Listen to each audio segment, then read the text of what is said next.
नहीं सर, आपके पास सवाल में ये कहा गया है कि a particle is projected with velocity under of the फोर्सियल at point A, lowest point of the circle in the vertical plane. Find the maximum height above the horizontal level of the point A if the string slacks at point B action. Again आपके सवाल में ये कहा गया है कि a particle is projected with the velocity under of the फोर्सियल at point A, lowest point of the circle in the vertical plane. Find the maximum height above horizontal level of the point A if the string slacks at the point B as shown. हमें ये बताना है कि find the maximum height above horizontal level of point A if the string slacks at the point B. V is equal to under root of the फोर्सियल दिए हैं, तो B point पर आपका होगा क्या आंसर कि तो टेंशन तो जीरो हो जाएगा लेकिन स्पीड अभी भी है. तो बी पॉइंट के बाद अगर आप देखिएगा तो पार्टिकल का मोशन कैसा हो जाएगा, तो प्रोजेक्टाइल मोशन हो जाएगा. तो ये मैक्सिमम हाइट और ये एल और ये एल cos थीटा तीनों को जोड़ने पर आंसर आएगा. ये सॉल्व करने पर ये दोनों इक्वेशन हमारे पास जो बी पॉइंट आता है वो आता है हमारे पास बेसिकली क्या आता है, cos theta is equal to आता है हमारे पास 2/3. आई गेस आपको ये सवाल पूरा अच्छे से समझ में आ रहा हो. ठीक है सर, इजी. अगर आप यहाँ पर ध्यान दीजिएगा तो सबसे पहले हम लोग लगा देते हैं तो वर्क एनर्जी थ्योरम. तो वहाँ से हमारे पास आ जाता है minus M G L into one plus cos theta is equal to half M V square minus half M into four G L. हम लोगों ने लगाया है वर्क एनर्जी थ्योरम.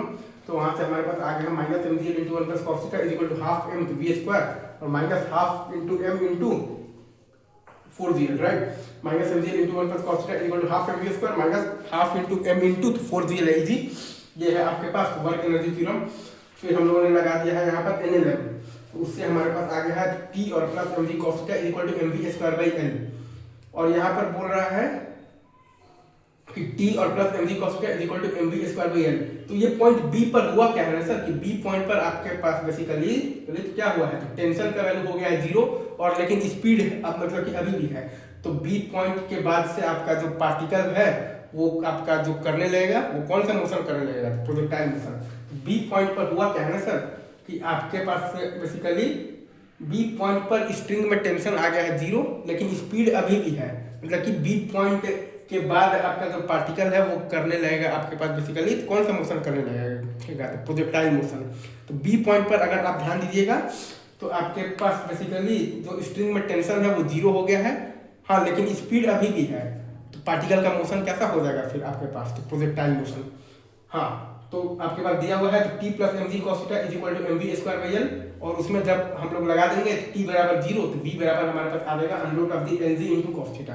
तो T plus M G cos theta is equal to M V square by L.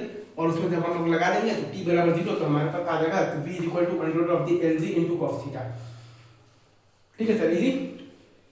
तो T plus M G cos theta is equal to M V square by L और T बराबर zero लगा देंगे तो आ जाएगा V is equal to under root of the L G into cos theta. तो cos theta का value आपके पास वहां से आ गया है 2/3. cos theta is equal to आ गया है आपके पास 2/3. तो h अगर आपको कोई बोल दे कि निकालना है तो h अपन जो प्रोजेक्टाइल का मैक्सिमम हाइट आता है तो v स्क्वायर मतलब कि into sin square theta by 2g और प्लस l और प्लस आ जाएगा l cos थीटा. h बराबर आपके पास आ जाएगा तो प्रोजेक्टाइल का मैक्सिमम हाइट जो आता है तो v square into sin square theta और बाई आता है आपके पास 2g और प्लस l और प्लस आता है आपके पास l का cos थीटा कंपोनेंट. तो h इज इक्वल टू आपके पास आ जाएगा l plus 2l/3 plus 5l/27 is equal to 50l/27. Easy.